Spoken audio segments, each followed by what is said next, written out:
Mr. Good to see you again. Yes. Thanks for the work that you continue to do. It's an incredibly difficult job. And obviously this week with all the filings and everything else goes on, appreciate you being here on this. Senator Cassidy was just asking about the Venmo requirements that my Democratic colleagues added in the Inflation Reduction Act, that there'd be additional new reporting on people that actually use Venmo and that there'd be new filing requirements and such that would come from that. You expressed that there's a flexibility on that interpretation based on other statutes on this. This is part of the challenge that we're dealing with right now, is the flexibility side of things. Try to determine what is something that can be counted on and how that's actually interpreted and where it goes. Sitting at that exact same table just a few weeks ago was a business leader from the Huntsman Corporation. Was talking about they were doing some chemical manufacturing for EV batteries.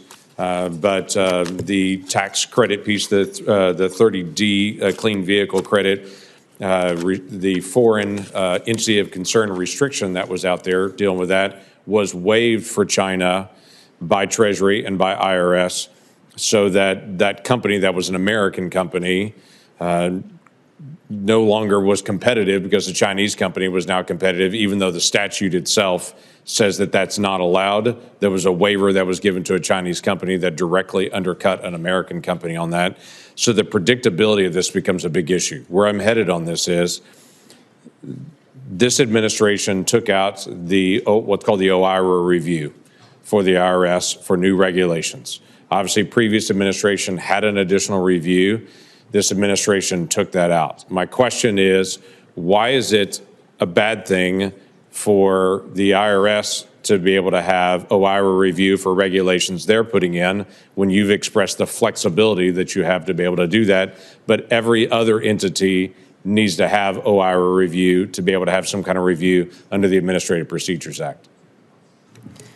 That's a great question. Ironically, I started my career at the Office of Information and Regulatory Affairs at OMB, and I am a big proponent of notice and comment rulemaking. I'm always telling my team, if there's an opportunity for us to go out for public comment, whether through formal channels like the Administrative Procedures Act or any way, so that we can telegraph where we're going, the better. And going back to the 1099-K, that is what we tried to do in terms of have public meetings and open forums and webinars to try to hear the concerns and reconcile them and make sure that we were accessible.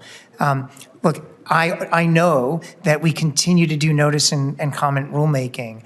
I know that, for example, on the recent regulations on cryptocurrency, we got 40,000 comments on it, and so we continue to have that process. I will have to get back to you on kind of the nuances of how we continue to work with OMB and OIRA. It's a different path than other agencies, but it's not a no path. We continue to feel accountable to make sure that we are leveraging notice and comment as often as we can. Well, what I don't want to have is, when we don't want to go through review, we don't have to. When we do want to go through review, we do. I don't want to have a situation like that, because then it's unpredictable again, and it's once we're back again to the flexibility issues. This committee has talked about this often, dealing with the Pillar 1, Pillar 2 conversation that's out there. Pillar 2 is expected to be able to take away about $120 billion from American taxpayers. The Finance Committee in particular has asked the Treasury to say, are you really going to go around this committee and cut out $120 billion? And we're still getting this push and pull back and forth with Treasury on it. So we're interested in what is predictable and what is consistent. If I can move on to a couple of the quick things on it. One is, as you and I have talked about before, I work a lot on charitable giving. This is an issue that I think is important that we incentivize as American in our tax code. It's something that will come up in our conversation next year when we're dealing with a lot of tax policy issues. But it's an area that we do need to get some insight from the IRS on what has happened in charitable giving. It is our understanding that after we stopped incentivizing charitable giving through our tax code, we had a dramatic drop in this. In charitable giving across the country, which hurts our nonprofits, which hurts that big safety net. We want to be able to get more information from you on that. We'll follow up on that in the days ahead. We're also working a lot on the Tax Cut and Jobs Act. Obviously, that's coming up next year for bonus depreciation. We're in a lot of debate right now on it. But it was interesting to me on this. that we've seen such conservative bastion locations as Harvard, Princeton, University of Chicago recently put out a study saying that based on some of the business tax pieces that were in there was a 20% increase in investment and also an increase in taxes that are actually coming in. My question is, there is this conversation that's happening out there about trying to raise business taxes again.